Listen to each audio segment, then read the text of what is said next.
Today's word vitamin is on worry. And anybody just saying to us, don't worry, is kind of as helpful as saying, don't be angry, don't be sad. Because worry is a loop that most of us mere mortals can find ourselves getting caught up in. I started today's word vitamin, if you get a chance to read it, with some little words I clustered together, which I kind of like, and that is that fear looks back, worry looks down, and love looks up and smiles.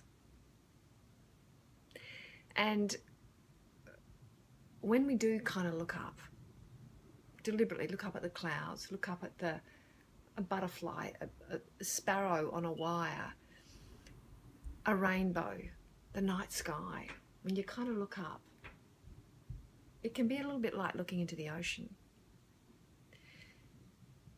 Sometimes remembering that there are bigger forces at play.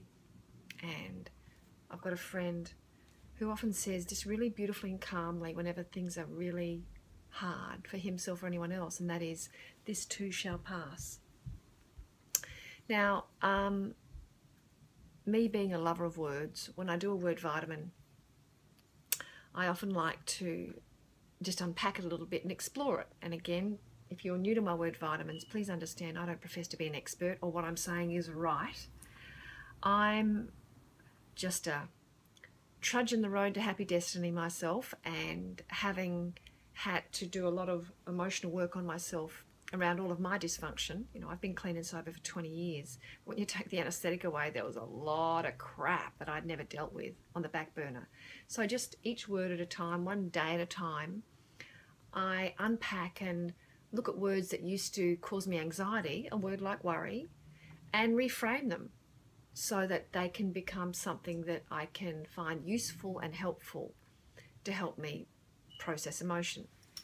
Now, the word worry, I was told in very early recovery by a beautiful woman called Sister Anne, and she was an alcoholic recovering nun.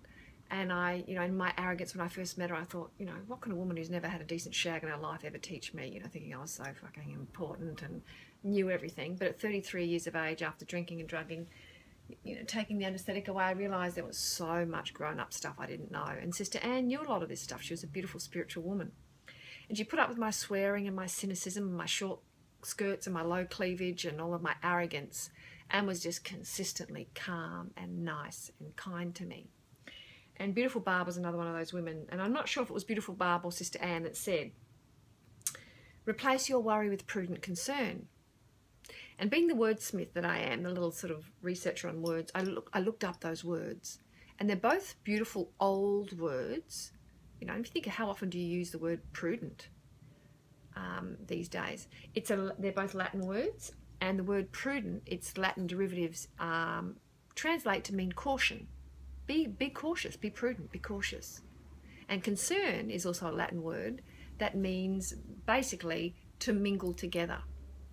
So if we replace worry, which gets us on a loop of, you know, looking down, snowballing our fear, if we flip our fear to prudent concern, which is a love-based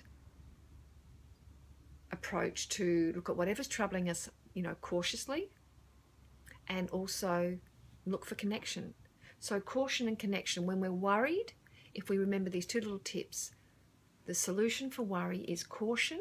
So slow down, step back and have a look cautiously like a yellow amber light, and connection, look for help. If your heart is worried, look for somebody that can help you with your concerns. Anyway, if you get a chance to read the word vitamin, I hope that's useful. Lovely to connect with you again today. Mwah! Lots of love. I'll be back tomorrow. See you then. Bye.